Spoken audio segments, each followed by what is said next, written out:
December 7th, 1941, a date that would be etched into the hearts and minds of Americans forever.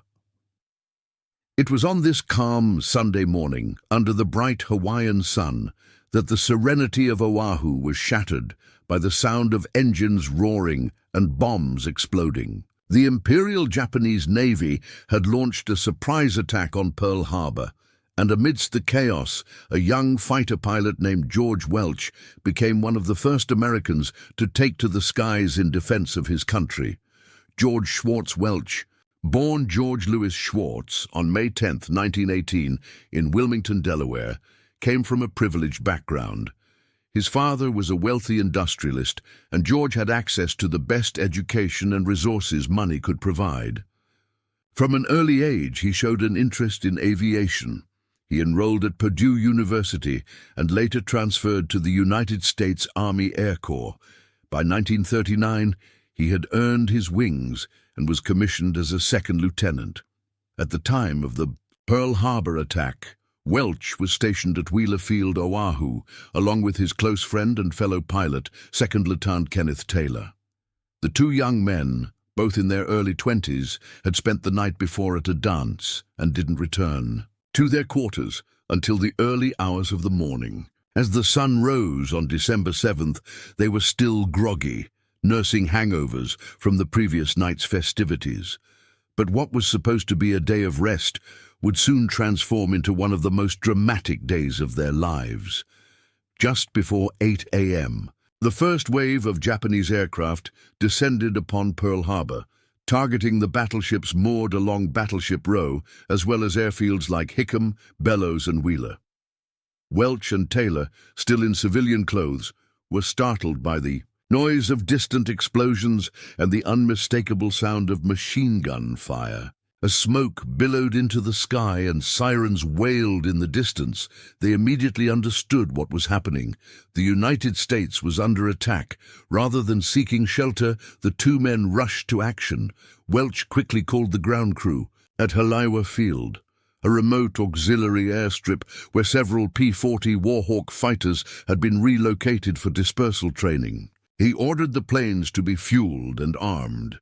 With no time to change into uniforms, the two pilots jumped into their cars and sped down the coastal highway, pushing their vehicles to the limit in a desperate race to reach the airfield. Arriving at Halaiwa, Welch and Taylor found their aircraft ready. The P-40B Warhawk, while not the most advanced fighter in the world, was fast, durable, and well-armed with 50 caliber machine guns. Without hesitation, the pilots climbed into the cockpits. There was no time for detailed pre-flight checks. Within minutes, they were airborne. The skies above Oahu were a tangle of chaos. Japanese Zeros, dive bombers, and torpedo planes swarmed the air, systematically attacking American positions. As Welch and Taylor gained altitude, they encountered enemy aircraft and engaged them in dogfights. Despite being vastly outnumbered and facing pilots with more combat experience, Welch displayed a remarkable blend of bravery and skill. In his first sortie, Welch shot down at least one enemy aircraft. After landing to rearm and refuel, he took off again for a second engagement. All told, Welch was officially credited with 4 aerial victories that day, making him one of the first American aces of World War II. His quick thinking, aggressive flying, and utter disregard for his own safety earned him widespread acclaim. But George Welch was more than just a skilled fighter pilot. He was a symbol. In the midst of one of the darkest days in American history, his actions, along with those of Taylor, offered a glimmer of hope. They showed that even in the face of overwhelming odds and surprise, courage and resolve could prevail. The story of George Welch's heroics spread quickly through military channels and into the public consciousness. For his actions on December 7, Welch was nominated for the Medal of Honor, though he ultimately received the Distinguished Service Cross. There were debates at the highest levels about whether Welch and Taylor's actions merited the nation's highest military decoration. General Henry Hap Arnold, chief of the Army Air Corps, reportedly blocked the recommendation. arguing that they had taken off without proper orders. Regardless, to the American public, they were heroes. In the days that followed, the gravity of the attack settled into the American psyche. Over 2,400 Americans were killed, and much of the Pacific Fleet lay in ruins. The nation was plunged into war, and the role of air power would take on newfound significance.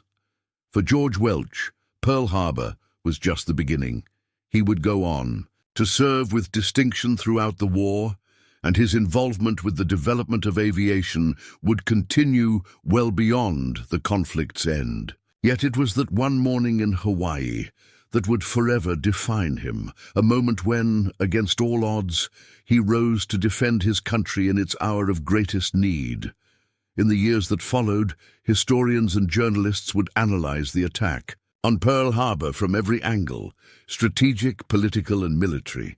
But through it all, the stories of individual heroism remained central to the narrative. And among those stories, the name George Welch continued to shine brightly, a testament to the courage of a young man who answered the call to defend his homeland, not out of duty, but from a deep and unwavering sense of purpose. As the world changed and the Second World War dragged on into its most brutal chapters, Welch's reputation as a fearless pilot grew.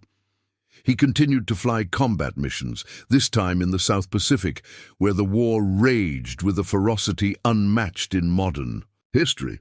But his legacy was forever tied to that first battle, when he scrambled, almost unarmed and unprepared, to meet an enemy that had taken the nation by surprise.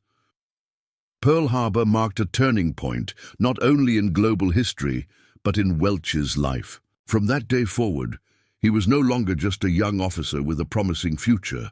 He was a combat veteran, a national symbol, and a man who had looked death in the face and fired back. The days following the attack on Pearl Harbor were a blur of chaos, mobilization, and mourning. The base that once represented the Pacific stronghold of the United States was now a smoldering ruin. Battleships had been capsized, aircraft destroyed on the ground, and thousands of servicemen lost to the surprise assault. For George Welch, however, there was no time for grief. The war had begun in earnest, and America would soon need every capable pilot in the skies. Welch and Taylor's actions had already become legendary among their fellow aviators. Officers, mechanics, and ground personnel hailed the two as heroes, not simply because they had shot down enemy aircraft, but because they had reacted with incredible instinct. When others hesitated, they moved. When others were unsure, they acted. This initiative would mark Welch's approach for the rest of his wartime service. Despite the attention and praise, Welch remained grounded in his sense of duty. He was no longer a junior officer chasing hours in the cockpit. He was now part of a broader mission to push back against a formidable enemy. With war declared, Welch was assigned to the 47th Fighter Squadron, part of the 15th Pursuit Group, which began preparing for deployment to the South Pacific. The war in the Pacific was unlike anything American forces had faced before. The terrain, climate, and enemy tactics demanded adaptability and resilience. The Japanese, having struck first and hard, continued their aggressive push across the Pacific Islands. The U.S. military began a slow and determined counteroffensive, known as island hopping, aiming to recapture territory and bring the fight closer to Japan's mainland. Welch's squadron was eventually transferred to the New Guinea Theater, one of the most hostile and strategically vital areas in the Pacific War. Conditions were brutal: oppressive heat, tropical diseases, scarce supplies, and relentless enemy fire. But it was in these conditions that Welch again proved his mettle. Flying the Curtiss P-40 Warhawk, a reliable but aging fighter, Welch engaged in regular combat patrols and dogfights against seasoned Japanese pilots. Many of the enemy aircraft he encountered were the nimble Mitsubishi A6M-0s, which outperformed the P-40 in turning radius and agility. Yet Welch had an advantage: experience and aggression. He used high-speed diving tactics, known as boom and zoom maneuvers, to make quick, deadly passes and then escape before the more agile Zeros could respond. One of the most critical aspects of Welch's success was his ability to read the battlefield. He didn't just fly into combat, he studied it. He anticipated the enemy's behavior, predicted their movements, and exploited their weaknesses. His precision in the air earned him additional victories, and by 1943 he had accumulated a significant number of kills. Although some records have discrepancies in official tallies, Welch was recognized as an ace and remained one of the top performers in the region. Beyond his skill in aerial combat, Welch became known for his camaraderie with fellow pilots. He was respected not just as a fighter, but as a leader. While never the loudest or most authoritative, he led by example, and others followed. In the evenings, around makeshift camps or under the wings of their parked fighters, Welch would share tactics, observations, and advice with new pilots. To many, he became a mentor. But the war was also taking its toll. Welch, like many combat pilots, endured the psychological strain of near constant danger. Each mission could be his last. He lost friends and fellow airmen with frightening regularity. Crashes, mechanical failures, and deadly ambushes were a part of daily life. Yet he continued to fly, refusing to allow fear to paralyze him. Each sortie was another chance to strike a blow for those who had fallen. As 1943 turned into 1944, Welch's reputation had reached back to the United States. His name was featured in military publications, and he had become a quiet figure of inspiration for young recruits. Still, Welch never saw himself as a celebrity. He had always preferred the solitude of the sky to the noise of the headlines. What mattered most to him was flying well, fighting smart, and coming home alive. Eventually, Welch's tour came to an end. By that time, he had completed numerous missions and earned multiple decorations, including the Distinguished Service Cross, the Distinguished Flying Cross, and several air medals. He had more than proven his courage and skill, but the military recognized that someone of his abilities could serve in another way, by helping to develop and test the next generation of fighters. In 1944, Welch was reassigned to stateside duties, including work with North American Aviation, one of the major aircraft manufacturers for the U.S. military. This transition marked a new chapter in his life, one that would prove just as daring as combat. North American Aviation was at the forefront of military aviation innovation. The company had developed the P-51 Mustang, one of the most successful and iconic fighters of World War II. Now, engineers and test pilots were exploring the future, specifically the world of jet propulsion. Welch, with his reputation and experience, was a natural fit for test piloting. He transitioned into this new role with ease. Despite the change in environment, from jungle airfields to sanitized runways, Welch remained a risk-taker. Test piloting was not for the faint of heart. Aircraft were often unproven, with unpredictable behavior and frequent failures. But Welch, with his calm demeanor and razor-sharp reflexes, proved invaluable in pushing the limits of aviation. Perhaps the most controversial moment in this phase of his life came in 1947, with the testing of the XP-86 Sabre, the jet aircraft that would become the famous F-86 Sabre. Welch was among the first to fly the prototype, and though the official record credits Chuck Yeager as the first pilot to break the sound barrier in the Bell X-1, some believe Welch may have done so first, unofficially and without instrumentation confirmation, during a dive in the XP-86. The claim remains disputed, but it speaks volumes of Welch's continued place on the edge of aviation's frontier. While no longer facing enemy fire, Welch was still dancing with danger. Test flights could end in disaster in the blink of an eye, but to Welch, flying was a way of life, one that required courage no matter the setting. Whether over Pearl Harbor, the jungles of New Guinea, or the deserts of California, he flew with the same purpose and intensity. Tragically, Welch's journey would not have the long and peaceful retirement many had hoped for him. On October 12, 1954, while testing a prototype F-100 Super Sabre for North American Aviation, he encountered severe control issues during a dive. The aircraft disintegrated mid-air, killing Welch instantly. He was just 36 years old. His death shocked those who knew him. Fellow pilots, engineers, and military officials mourned the loss of a man who had not only been a hero of Pearl Harbor, but also a pioneer in the post-war age of aviation. He had survived the fiercest air battles of World War II, only to be lost in the silent skies of peacetime testing. Still, his legacy endured. George Welch represented more than just bravery. He was a bridge between eras. He had fought with the tools of one generation and tested the possibilities of the next. His life told the story of American aviation, from propeller-driven dogfights to the supersonic age. Welch was buried with honors, and over time, his story became part of the larger narrative of American heroism in World War II.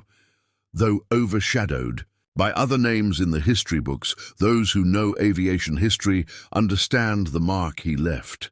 The attack on Pearl Harbor changed the world. For many, it was the beginning of a long, hard journey through war. For George Welch, it was the moment that transformed a promising young pilot into a symbol of defiance and determination. He didn't wait for orders. He didn't hesitate. He simply got in his plane and fought. As America surged deeper into the war effort, George Welch continued to serve as both a warrior and a witness to the rapid evolution of aerial warfare. By the middle of 1944, Welch had transitioned from frontline combat to a role that was no less perilous, testing cutting-edge aircraft that would define the future of air combat. While many of his peers either remained in combat roles or took on training assignments, Welch's aptitude placed him at the very forefront of aviation experimentation, where one mistake could be as deadly as any enemy bullet. At the time, the world stood on the edge of an entirely new technological age. The jet engine, which had been under development in Germany and Britain before the war, was now at the center of an intense effort in the United States to develop faster, higher-performing aircraft. The propeller, which had powered every military plane in Welch's experience thus far, was becoming obsolete. The military sought aircraft that could climb faster, fly farther, and engage enemies at unprecedented altitudes and speeds. And they needed pilots who not only had the skill to handle these machines, but also the nerves and judgment to survive them. Welch fit this mold perfectly. After returning stateside, Welch was offered a position as a test pilot with North American Aviation, the very company that had built the legendary P-51 Mustang. At the time, North American was developing the XP-86, a sleek, swept-wing jet that would later become the F-86 Sabre, an aircraft that would define American air superiority. In the Korean War, Welch quickly became the lead test pilot for the program. Though no longer in combat, every day he flew was a gamble. Early jets were notoriously unstable, with experimental control systems, unpredictable aerodynamics, and engines prone to flameouts or catastrophic failure. Yet Welch relished the challenge. His experience in life-or-death situations gave him an instinctive feel for danger.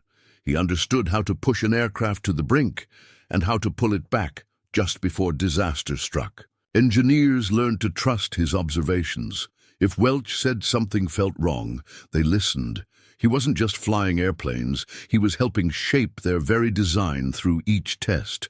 During one of the XP-86's trial runs in 1947, Welch allegedly achieved what would become one of the most debated feats in aviation history, breaking the sound barrier. Officially, that record was awarded to Chuck Yeager, who on October 14, 1947, piloted the Bell X-1 past Mach 1 in a highly instrumented and documented flight. But several reports, some from North American personnel, claimed that Welch had gone supersonic in a steep dive days earlier. Without proper instrumentation, and outside the structured oversight of the Air Force's experimental program, the feat could not be officially confirmed. Welch, known for his humility, did not publicly campaign for recognition. To him, the joy of flying faster than the speed of sound, even unofficially, was enough. His quiet confidence spoke volumes. While Yeager's flight became immortalized, those within North American aviation knew that Welch had walked close to the edge first. The F-86 Sabre, which Welch had helped refine, would go on to become one of the most successful American jet fighters of all time.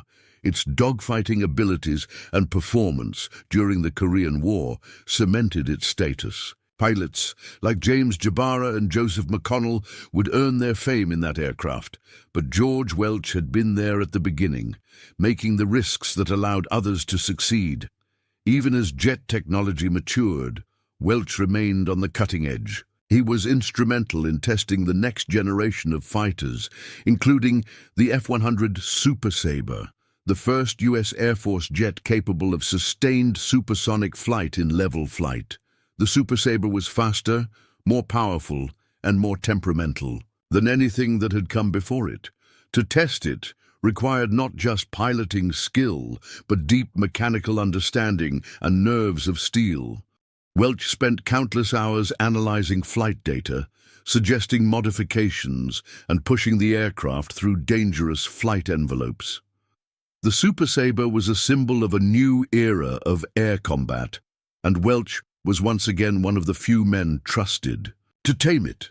However, testing such an aircraft was no routine matter. Each flight carried serious risk, especially as the program pressed toward higher speeds and lower tolerances. During these years, Welch lived a dual existence. On the one hand, he was a respected figure in military aviation circles, a consultant, a test pilot, a war hero. On the other hand, he remained something of a mystery to the public. He rarely sought media attention, avoided self-promotion, and declined opportunities to exploit his fame. Unlike many decorated veterans who returned to civilian life with tales to tell and medals to show, Welch let his flight records and his colleagues speak for him. Privately, those who knew Welch described him as introspective but not reclusive, passionate about flight but modest in demeanor. He had a dry sense of humor and could be charismatic when he chose to be, yet there was always a sense that he carried the war with him, not as a burden, but as a permanent part of who he had become. One of the few times Welch reflected publicly on Pearl Harbor was in a military interview years later, where he described his rush to the airfield and his first aerial kill. He spoke matter-of-factly, as if recounting a standard mission. There was no embellishment, no bravado, just the calm retelling of a man who had lived through history and viewed it as his duty. Yet his story resonated beyond military circles. In 1970, Welch's role in the attack on Pearl Harbor would be dramatized in the film Tora, Tora, Tora, where his actions, along with those of Kenneth Taylor, were portrayed as a rare glimmer of resistance during the surprise assault. Though Welch had died years earlier, the film introduced a new generation to his story, reminding them that even in the face of sudden devastation, courage could rise without warning. Welch's legacy also lived on through the very aircraft he helped bring into existence. The F-86 Sabre dominated the skies over Korea, going head-to-head with Soviet-built MiG-15s in what many considered the first jet-versus-jet air war. The pilots flying those Sabres were, in many ways, continuing the work Welch had started, not just in terms of aircraft development, but in attitude, tactics, and tenacity. By the early 1950s, Welch had completed over a decade of flying at the very limits of technology and human endurance. He was one of the few pilots who had successfully transitioned from piston-engine combat to jet-age experimentation. But even that extraordinary trajectory could not insulate him from the dangers of flight. On October 12, 1954, George Welch took off in a prototype F-100A Super Sabre for another test run. It was supposed to be a routine flight, but as he entered a steep dive, likely testing high-speed handling, the aircraft began to exhibit violent control oscillations, a known issue that engineers were still working to resolve. At those speeds, even a slight instability could be fatal. In seconds, the aircraft disintegrated mid-air. Welch was killed instantly. News of his death rippled through North American aviation, the U.S. Air Force, and the broader aviation community. For many, it was not just the loss of a colleague, but the end of an era. Welch had lived through the most volatile decade in aviation history and had survived battles, mechanical failures, and near misses that would have killed lesser men. That he died not in war, but in testing, spoke to the continued risks faced by those who shaped the skies. In recognition of his service, Welch was buried with honors. His life, though brief, had been one of remarkable bravery, dedication, and innovation. He left behind no autobiography, no media career, no political ambitions, only his legacy as a man who met every challenge head-on, from the burning skies over Pearl Harbor to the supersonic future of air warfare. In the years following George Welch's tragic death, the world continued to evolve, and so did the history books. His story, defined by courage, innovation, and quiet heroism, faded somewhat into the broader narrative of American air power in World War II. Yet for those who looked beyond the headlines and Hollywood depictions, Welch's legacy remained, woven into the very fabric of aviation history. Welch was not a man who pursued the spotlight. Unlike many of his contemporaries who later became generals, public figures, or even politicians, he chose a path of action over promotion. He didn't need to speak loudly. His actions spoke for themselves, from the moment he ran toward danger. On December 7, 1941, to the very last time he climbed into the cockpit of a jet fighter, his life bridged two distinct eras in aviation, the age of propellers and the dawn of jet propulsion. When the Japanese bombed Pearl Harbor, Welch flew a P-40 Warhawk into battle. By the time of his death in 1954, he was piloting an F-100 Super Sabre, an aircraft capable of speeds exceeding Mach 1. It is difficult to overstate the transformation that occurred in aviation over those 13 years. And Welch had been at the center of it all. More than just a participant in historical events, Welch was a symbol of American resilience and ingenuity. He embodied the archetype of the silent professional, those individuals who do not seek glory, but who quietly carry the weight of responsibility on their shoulders. In doing so, they inspire those around them without ever having to command. The stage. The debate about whether George Welch was the first man to break the sound barrier continues to this day. Some historians argue that his dive in the XP-86 may have exceeded Mach 1 before Chuck Yeager's official flight. Others remain skeptical due to the lack of precise instrumentation. Yet the controversy itself points to something deeper than speed records. It reflects the quiet intensity with which Welch approached his work. He didn't wait for awards or ceremonies. He flew the mission. He gathered the data. He moved forward. His humility extended into every aspect of his career. When interviewed about his actions at Pearl Harbor, he never described himself as a hero. Instead, he downplayed the chaos, focusing more on the technical aspects of the flight or the performance of the aircraft. That detachment wasn't arrogance. It was the mindset of a man who had witnessed horror firsthand and chosen to serve with clarity. not emotion. In the U.S. Air Force community, Welch's story became the stuff of legend. He was studied by pilots in training, discussed in engineering briefings, and remembered in reunions and commemorations. His courage at Pearl Harbor became a core part of the heritage shared among fighter squadrons, one of those examples held up to remind young aviators of what it meant to act with honor under fire. One of the lesser-known aspects of Welch's legacy was the effect he had on aircraft development. His relationship with North American aviation was more than just that of a pilot testing machines. He became a trusted voice among engineers and designers. The tweaks and changes he recommended, based on real-world experience and instinct, often resulted in significant improvements in safety and performance.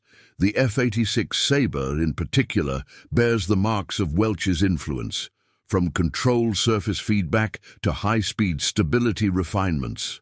Today, in aviation museums and military installations across the United States, one might find mentions of Welch on plaques, in old photographs, or in the quiet reverence of those who know the names that history almost forgot.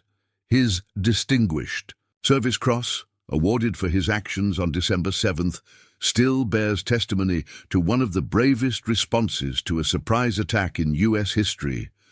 But medals only tell part of the story. The true measure of George Welch's impact lies not in decorations, but in the lives he touched.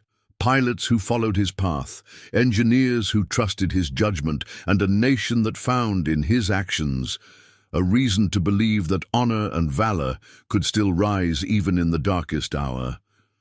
It's also worth noting the friendship he shared with fellow pilot Kenneth Taylor. The two young men, both stationed at Wheeler Field, scrambled into the air on the morning of the attack without orders, without certainty, and without any guarantee of survival. Their friendship would become part of the enduring mythos of Pearl Harbor. Two friends, two warriors, two heroes. Their bond exemplified the kind of brotherhood that defines those who serve together in moments of crisis. As America healed from the shock of Pearl Harbor and turned its industrial might toward war production, Welch's story served as a beacon. It reminded Americans that individual courage could shape events, that the actions of one person or two could challenge fate itself. That reminder was more than symbolic. It was fuel for a nation mobilizing for a global struggle. Over the decades, tributes to Welch have appeared in books, documentaries, and dramatizations. Yet perhaps the most fitting tribute lies not in any monument, but in the countless men and women who took to the skies after him. Pilots who climbed into cockpits understanding that courage and skill could, and often must, coexist. In 2017, on the 76th anniversary of the Pearl Harbor attack, an Air Force ceremony at Hickam Field honored Welch and Taylor, among others, for their response on that fateful day. For a new generation of airmen, some of whom had never heard the name George Welch before, the story came alive once more. Two pilots, rushing toward Halewa, roaring into the sky and fighting back against overwhelming odds. This kind of remembrance matters, not because it glorifies war, but because it humanizes it. Welch's actions remind us that history is not made by machines or strategies alone, but by people, by choices, by seconds of decision when everything is at stake. And in that brief span of time, George Welch made choices that helped shift the momentum of a war and offered hope to a nation under attack. Welch's story also resonates in the broader human narrative of sacrifice, courage, and quiet purpose. He did not live a long life, but his was one of meaning, intensity, and profound contribution. In an age of noise, he was a voice of clarity. In a world at war, he was a force of calm resolve. As the final jets of the F-100 series were retired, and newer generations of supersonic aircraft took over, few could trace their lineage back to a single man. But the engineers at North America never forgot, nor did the test pilots who took up where Welch left off. His legacy flew with every supersonic roar, with every innovation born from risk. Even today, those who study aviation history recognize George Welch as one of the essential figures in American air power. A man who showed the world that courage in the cockpit could rise to meet even the most unforgiving skies. And so, as time moves forward and new challenges arise, his story continues to inspire. George Welch remains a reminder that when the alarm sounds, when the odds seem insurmountable, and when history comes calling, there will always be those who answer, not for glory, but because it is the right thing to do. He was one of them, and America remembers.